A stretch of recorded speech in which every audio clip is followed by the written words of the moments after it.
What was it? The hunt? The blood? Or the horrible dream? Oh, it doesn't matter. Tonight, Gammon joins the hunt. Hello everybody, and welcome back to another discussion video. In this discussion video, I want to be touching briefly upon the rock paper scissors shotgun article. Rock paper shotgun article that is written by John Walker, which is basically asking for a skip boss fight button. So that'd be interesting to go over the article. At some points, I would like to make to counter his claim to why this would be a good thing anyway. So without further ado, let's jump right into it. So it starts off with announcing that Ubisoft has made a really odd choice. He says fascinating, I say odd, but it has included a discovery mode, which removes all combat and challenges from the game to help players freely experience their in-depth recreation of ancient Egypt. Now, he says it's fascinating, and I think he missed the point. I was a bit angry when I first heard about this, right? But if you don't know, this mode will be completely separate from the story mode, so it won't affect gameplay at all. You can't progress in the game by playing this mode. It is purely for just a tour. So you just walk around, you look at the you look at the landmarks, look at the scenery, and that's all you can really do. It's more of just a, taking it in. You're taking a break from the gameplay to take it on. But I find it funny that Assassin's Creed did this first, because Assassin's Creed games are not hard at all. Anyone tells you Assassin's Creed games are hard are, well, generally speaking, not very good at games in general, because they aren't hard. Sure, they've got the odd bullshit section now and again, but they aren't hard games. They're the basically most accessible of any AAA games out there. Even Call of Duty has a higher skill ceiling, which, I'm going to be honest, Call of Duty can have a significantly higher skill ceiling than what it has at the moment. He goes on to say that games should be delighted to include a button that removes all difficulty and challenge, and players should cheer when they hear about it. But the thing is, this guy doesn't understand games in general, because he doesn't understand why people don't cheer for this.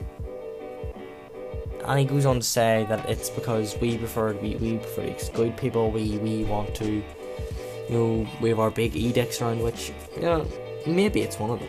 I'm joking. I don't know why we're having this discussion in 2017, that games, have to be played. And it's an odd thing to think about. Why do we explain that games need to be played? Challenge is the biggest part of the game. If you have a button just to skip it, it doesn't make any sense. A boss is a test, essentially, a test of your skills up to that point. Imagine just doing like a full scale and just skipping the test because you don't like it, and then you get passed anyway. Yeah, it doesn't sound very right, does it? But you could argue that that is entirely different. It's not a good comparison, because it doesn't affect your life, and games are a lot less simple. Well, their games are a lot more simple. But I would argue this. I would argue that being able just to skip gameplay is a slippery slope, because you know what'll happen next. It'll go from skipping gameplay to skipping boss fights to skipping gameplay to basically skipping the game entirely and making it all just a turn mode so anyone can feel good about themselves. But that isn't even the biggest problem I have with this. The biggest problem this guy thinks is that games should be completely accessible to everybody, which is definitely not a very smart thing to say, because games have always been exclusionary. They have always had a skill ceiling. If you can't do it, then you can't play the rest of the game. Comparing them to TV shows, movies, books is a very bad comparison in and of itself, because they're all non-interactive mediums. A game is an interactive medium. It has a skill ceiling that you must pass in order to progress. If you can't do it, well then tough titty. But if this guy truly wants all this, then why not just go look up some scumfuck YouTuber who just uploads all the cutscenes and sit there with food and drinks and sit and watch it? Because that's basically what you want, isn't it? You want to pay 60 quid to sit and watch a game, or you could sit and watch it all for free. Because you're cheating on the test. Essentially, you're just skipping huge chunks of game sections. So the argument that everyone should be allowed, everyone should think, no. We don't need a bigger community. A bigger community does not equal the best community. You would want quality for quantity. People who actually want to play games and learn mechanics and get better at games. That's who we want. We don't want people coming in and say, I don't like that, skip this, let's skip that. Oh, this part's being a bit difficult, let's skip that. Imagine if that was the philosophy of all these game devs now, games wouldn't progress all that much at all. Because boss fights can be genuinely very interesting. Take Metal Gear Rising for example. The boss fights are some of the biggest parts of that game because the game is very short. Imagine just skipping all the boss fights because the bosses are difficult. Imagine just skipping all the boss fights. The game would not be very long at all. Now, he goes on, just honestly, this entire article is just him jerking himself off and like we are the cunts of the industry and how we're destroying it and all fucking blah blah blah blah blah. He goes on to say that gaming's always been inclusive. No, it has not. The idea that there was this golden age when all games were cripplingly hard and only the chosen were able to play is bullshit. In fact, back in these imagined sorry about the bad pronunciation, years was when games invariably came with cheat codes, god modes, and all sorts of ways to subvert and play differently. And despite the outright terror that articles like this are harming their precious gaming, that the outsiders are changing games to what the self-identifying us perceive as worse, we're currently experiencing a heyday for super difficult, super challenging, extremely tough games like never before. Funny now. Now, yes, those games included god modes and cheat modes, but it's exactly as it says in the tin. You're a cheater, which fine if you want to be labeled as a cheater. But then again, I don't know anyone who anyone who back in those days bought a game and the first thing they did was cheat. Because the first time when you cheat, all you're doing is cheapening your experience of the game. There's no in and out about it, there's no argument. I'm telling you right now that this cheapens the game. Coming into an industry you've got no idea of anything about, that gameplay should always come first. I've said it time and time again. Gameplay should drive the car, story should be in the passenger seat, and then fucking graphics should be the dead body in the back of the car. But it just doesn't make sense, and it doesn't seem like this guy plays games, which he contradicts in the next paragraph. I bought a Nintendo Switch, which he means he plays enough. He plays Zelda, as he says, and he goes on to say he hates the boss fights and because they feel incongruous to the rest of the game. But then he goes on to say there are exceptions, games where a boss is in fact a sequence that asks you to employ all you've learned so far, the gaming equivalent of a comprehension test, and these work so well, but they're like rare rubies and it's almost always just a difficulty spike. But how are the difficulty spikes? You mean they're hard? Yes, they're hard, because they're meant to be hard. Games are meant to be fucking hard. Bosses are meant to be hard. You should have to get good at that boss, because it's gameplay. Games have gameplay. If you remove gameplay from games, what are they? They aren't games at that stage. It's like, we don't go to Telltale's game say, now you need to add a super hard boss fight to this. Because we want that. We want the boss fights. We want the difficulties. Now, a great way to resolve all this is to add difficulties to games. Now, for some games, difficulty works great. Being able to select easy, normal, hard, very hard, and like extremely challenging difficulties works in some games. However, in other games like Dark Souls and stuff like that, Bloodborne, I wouldn't say difficulty works so well, because that in those games it goes from cheapening the experience to the difficulty defining the experience. Imagine Dark Souls 1 where you walk out of the asylum and the boss dies in one hit on the easy. You can just pick very easy, and the boss dies in one hit, and you get told what to do and everything, and you get like big objective markers, and you get fucking a map telling you where everything is, and you get big, what do you call it? Objective points on your screen telling you where to fucking go. That would be the type of thing people would want, because if you're already playing easy, then I assume you're not very good at games in general, so you'd be fucking lost. You'd probably die to the environment just as much. So we'll get on to one of his final points quickly. If games had a button that you skip past 3 incongruous segments so you could carry on enjoying the great game on the other side, that button could just be as easily not pressed. The argument against the skip button and tourist mode, the skippable combat, the fast forward level, all these ideas that keep coming up is always the same. It's always, but someone might press them. It's not an enormously strong argument at all things considered. It's one I'd like to try to counter. No. It's not someone might push them, it's people will push them. And if you can't see the problem that the game industry will have, let's say every game has this in the future.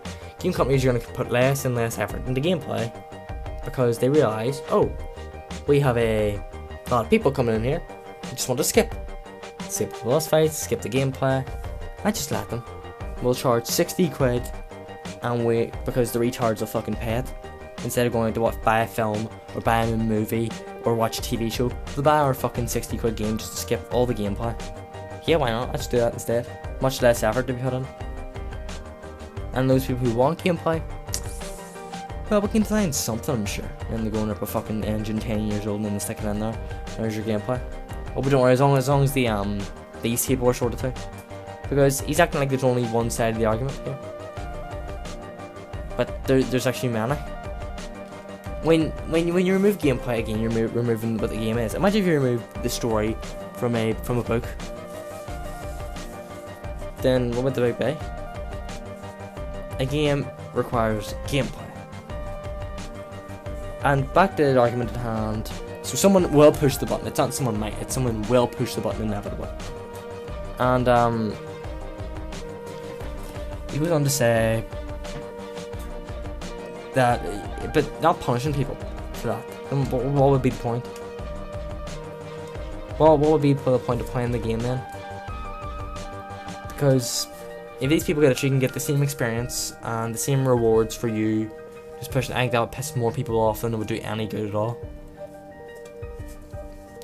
And he goes on to, again, because this guy can't form arguments with personal insults, he's saying, sarcasm, oh, we're the champions, we can't, well, I'll read you out exactly what he says. Okay, it's slightly more nuanced than that, although it's never actually expressed truthfully.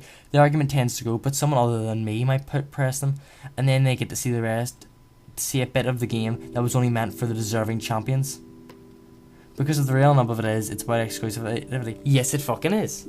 It is about exclusivity. People who don't want to play games shouldn't be playing games. Same people as people who don't want to read books shouldn't be reading books. Same way as people who don't want to watch TV shows, TV shows, should be watching TV shows. Do you see the problem here? They're trying to make one medium fit all. If I could put it in this scenario, I'd put it like this. Imagine water. Everyone likes water. There's no real person on their planet who doesn't like water apart from very rare circumstances. Imagine gaming as, let's say, a tall glass of let's think of a drink most people don't like. I think of Coke, right? Coca-Cola.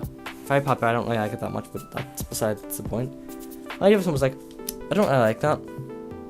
That's just to dilute it a bit, and then this is where the skip stuff comes in. So they dilute it with some water, right? I still don't like that, so they put more water in it. And they keep, this is the theory of, they keep going until it appeals to everybody. However, it's like 99% water, 1% Coke at that stage. It's a massive fucking jug. So you've diluted the game at that so much that everyone can enjoy it. However, it doesn't have you that unique spark anymore. It's just more, government branded fun to shove out to the masses and make loads of money off people who are done with the game in 2 to 3 hours.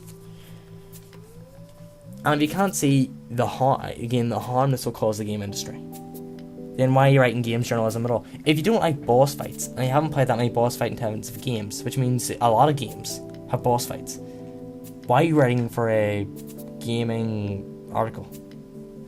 You clearly don't love games. Maybe you like story games, but then again, why would you be writing a boss fight article then? And if you have any intensity, if you're not willing to push on, if you don't have the willpower to push on, you shouldn't have access to these things. You should not, because not everything in life comes easy. And games, with the struggle comes the satisfaction of victory. If you can't see that the struggle makes things a lot more sweeter when you actually do them, then I would call you a weak-willed person who just wants the reward of everything and wants an instant fucking now, but now I want everything, and is acting completely entitled and selfish. And it's simply because maybe someone in the game told you, get good, you fucking scrub. You know, if you probably someone probably said that you took it super seriously and now you're triggered into the point you write this article. I'm gonna say the same thing, get fucking good. Even though it's a complete meme at this stage and it's an online joke. It baffles me that the amount of stupid arguments you're making. I was about to say hypocrisy, but there's not very much hypocrisy in this. Because that would require him to understand games as a medium at all. He clearly doesn't. And this is one of the most... This shows how little he knows. Here it is. There are obvious solutions, he goes on to say. The most simple being the option to switch off the option of such a button when starting a new game, and impossible to switch on without restarting. Perfect, right? This is without self-control to impulse use it. Can remove the option. Those who just want to enjoy the game differently, then you have it on. Done. But why would you ever turn it off? It's such an option that says skip game. I don't like what the fuck. That is actually just a pointless option to have in a game. Surely the option is already there. Then, if it weren't enough, here's what I'm going to say, and it is. Don't say that's enough. It's wallpaper to hide a giant fucking hole in the wall. There can be reward mechanics or mechanisms. Skip the boss and you will not get the sparkling new sword. That ironically will make things easier, but don't think about it. And that's the part of the article here. Don't think about it. Because he doesn't understand, games tend to get harder as they go along. So if you're gonna say make you skip out on a sword, maybe that sword makes next area doable. So what then if you've skipped the boss fight and now you're stuck with fucking shit gear because you didn't do it? Then you're gonna be stuck there and it's gonna make the game hell of a lot harder. So what is the next step in this? A skip gameplay button. Oh, but sure, and then give them more rewards to help them with the boss fight. But they can skip the boss fight and they can skip the gameplay. So that in itself doesn't make any sense. And this is one of the most retarded fucking things. Or maybe do you embrace the ugly, icky attitude, you get a different ending. And those who need to feel better about themselves than others because of their ability to better press some buttons in time with a cartoon get to see the proper ending, not the dirty scumbag ending for paupers in the week. Aren't you great with your ending? Imagine how people will start you in the streets. You see, imagine, well, take it like this. Your attitude's already very ugly and icky. It seems like you don't want to, even learn. It doesn't seem like you want to learn anything. It just seems like you want to fucking jerk yourself off in an article that barely anyone agrees with. Because the gaming community can say how retarded this is, and to an extension you are retarded. So you're gonna lock content off from people who actually want to play the game. They can't get the bad ending because that's reserved for the people who don't want to play the game. But again, don't think about it, guys. Just do it. But sure, isn't this guy amazing? Writing an article about how he doesn't like boss fights, even though they're a big part of gaming, and how he wants the games to bend to his will. He wants it, so he needs to have it. He can't possibly see this from another side. He can't possibly write an objective article. Nope, he is right. He is right all the time. He is entitled to this. He plays games, guys. Don't worry. He isn't, as he says, guys. Don't worry. He says, I am average good at games. I am average good at games. Yep, this man. I am average good at games, man. John Walker. What a fucking hero. Honestly, in the industry. What a paladin. He even acknowledges it here himself. You've skipped 3 tries back if you'd had the option. Yes. Yes. Here's the concern. But it's not a concern about the games, it's a concern about yourself. But it's the same thing as saying, imagine like a game giving you a one-hit kill sword. Basically, imagine making something so better than anything else that everyone's gonna fucking float to use it. They did this in Dark Souls 2. It was called the Santier Spear. This weapon was the most retardedly OP thing ever. And do you know what happened? People used it. People fucking spammed the fuck out of it. Because when, you know, some people just want to go in there and smash. And when you make smash and have such low effort, every motherfucker is going to use it. If you can smash someone with ridiculously high skill ceiling, I don't really have much of a problem with it if it takes extreme skill to do, and extreme setups, and a lot of timing. But if you're setting any motherfucker going there and mash the button to win, then what's the point of it anyway? This is just the skip options button. It's again, why do you have to make everything include everybody? For a closing statement I would like to give, because it's been 22 minutes instead of the 15 minutes I wanted, I would say games are not always inclusive. Games are always exclusionary. They always have a skill ceiling. Do you have the mental capacity to be able to push the start button, or set the games console, or put the disc in? They're all basic tasks now, so everyone basically has the motor functions to be able to do that. But games should be exclusionary. People aren't going into game telltale games, Heavy Rain, and saying, we want boss fights, we want hard ass boss fights, we want fucking giant mecha crab super senator and Telltale's games to make the ending of the game more climatic. You know, we want we want that. We don't, because we acknowledge there's different game genres out there, and there's games for everybody. Don't get me wrong. You know, maybe for this guy, he could reconsider, to become a Candy Crush pro. Give him Imagine Party Babies for the Wii. Maybe then I'll be happy. And when you examine the article fully, it really doesn't make any sense, because as again, he literally wrote in the article, don't think about it. You failed to explain your point when you say, just don't think about that, just don't think about the lasting consequences of what I'm doing. Anyway guys, that's gonna do it for now, and I would love to hear your guys' thoughts in the comment section below. You know, leave your opinion. Is difficulty as big as a part of games as I think it is? Or do you think that we should have more skip boss fight, skip game buttons? Anyway guys, thank you very much for listening. You guys take care now.